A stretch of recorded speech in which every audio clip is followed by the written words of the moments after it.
Hey, what's going on, everyone? It's Steggy, and I think I'm going to start doing something new. Kind of new, I suppose. I'm going to try to do like a daily video where I sort of have like a card of the day, and I give my thoughts and opinions and whatnot on a certain card. And today is April 19th. It's 4/19, and so it's a Wednesday. I'm going to try to put out a video, I guess, like every day, maybe not the weekend, but typically Monday through Friday, and just talking about a different card in Disney Lorcana. And again, just give my thoughts and whatnot. There's no real rhyme or reason to the cards. I'm just going to kind of pick one and just kind of talk about it. And as you could probably tell, today's video, I do want to talk about the Queen Dragon herself, Maleficent Monstrous Dragon. Now, everyone has seen this Maleficent forever. She was one of the D23 cards. Maleficent is a ruby card. She does cost 9 ink, but she is inkable, which means, you know, she can go into the ink well. She has 7 strength, which is huge. 5 willpower, you know, very respectable.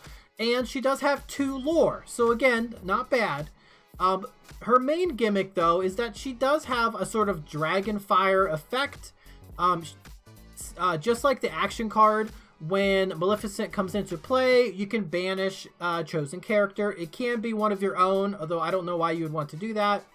However, you just target one of your opponent's characters typically and remove them off the field. Now, is she good? How do I feel about her? Overall, I think she's a very solid card. I do like her a lot. She provides sort of like a 2-for-1 in a sense where not only are you removing one of your opponent's characters from the field, you're just straight up banishing them, you are getting a body into play. You are getting a 7 strength powerhouse.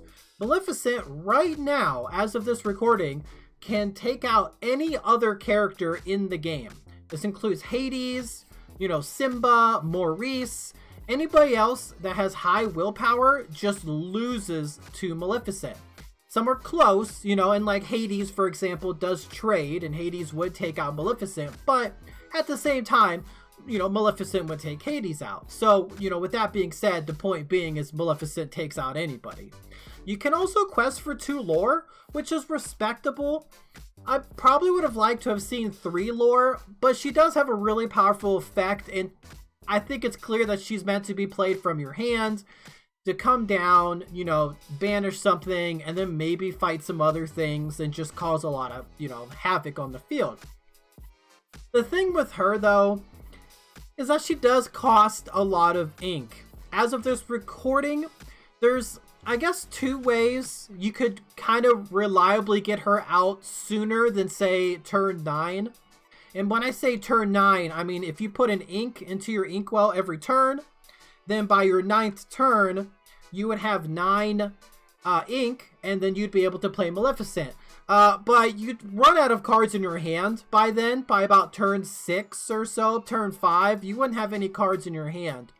You would essentially just be drawing cards off the top of your deck and putting them straight into your inkwell. So, in that regard, not ideal, but just to go back a little bit, if you play this Maleficent in a Ruby deck that also is paired with, say, Sapphire cards, right now Sapphire has 2 cards which add extra ink to the inkwell. That is Detective Mickey, the blue Mickey. He takes the top card of your deck and he puts it into your inkwell exerted, so a little bit of ramp right there. And then you also have the song card, One Jump Ahead, which is the same thing as Mickey, but minus a body and also -1 cost. You can take the top card of your deck and put it into your inkwell. So using those cards, you can get Maleficent out sooner while, keeping your hand decently, decently sized. You're not using as much cards since you're kind of pulling them off the top of your deck. So it is a little better, but the 9 cost is still pretty rough. If, I look at her with, I guess I should also mention, the other way you could get her out is through Amber, where you can use the Lantern item card and reduce her cost. Now, I'm up with the assumption that you can use multiple lanterns to reduce the cost of a single character. So if you have 2 or 3 lanterns out, Maleficent, for example, could cost 2 or 3 less. I don't know. You know, I could see it being 1. I could see it not stacking. We don't know the official rules for that yet. It is a bit more advanced, but I just wanted to bring out that that's another way to get her out cheaper, which is, again, just using the lantern. Now, if we don't talk about those cards, like if we don't talk about the extra ramp and stuff, she is really rough to play, especially right now. We don't really have card draw, so you're not able to replenish your hands. So as you're playing cards into your inkwell, I mean, are you going to be holding a Maleficent the whole time so that you're able to play her? That's a little rough. I would like to draw her like maybe turn 5 or 6 and then be like, oh, I could play her in another turn or 2. I'm going to hold on to her. You know, it's something like that. But, you know, straight playing an ink into my inkwell every turn with, you know, without any ramp, it doesn't feel good. So I think that she needs a lot of support to be really powerful. Now, when she is played, when she does come onto the field, it's really good. It's never really a bad thing. Again, it's a sort of 2 for 1. If you are ahead and say your opponent only has like 1 character on the field, just remove it and basically secure your victory, right? If you're behind, you can take out your opponent's character that say is gaining the most lore. You know, say they're opposing Moana, or maybe they're playing a Hades that has a lot of villains in play, you know, whatever the reason. Just play your Maleficent. Now you have another body on the field that can challenge on your next turn, and you have also removed one of your opponent's threats. Again, I circle back to it, but the fact that Maleficent costs 9 is kind of, I guess it's kind of gross. It is a lot. She does cost the most right now. And it is difficult to get to 9 resources. So, you know, she is good. I definitely think if you're running like a Ruby Sapphire deck, I think you should include Maleficent right now. If you're doing some play testing and proxying, definitely include like 3 to 4 copies. She can be used for ink, but when she comes down, you know, later on in the game, just real big tempo swing for you. She is really good. If you're not playing any sort of ramp right now, like you're playing, say, Ruby Steel, I wouldn't play Maleficent because it's just really difficult to not only get to 9 resources, but, you know, get to 9 resources and also have a Maleficent. Because, I mean, Steel has 1 form of card draw. You know, truly, I mean, you have Tinkerbell, but Tinkerbell doesn't let you draw cards if you have no cards in your hand. You would draw the card and then immediately discard it.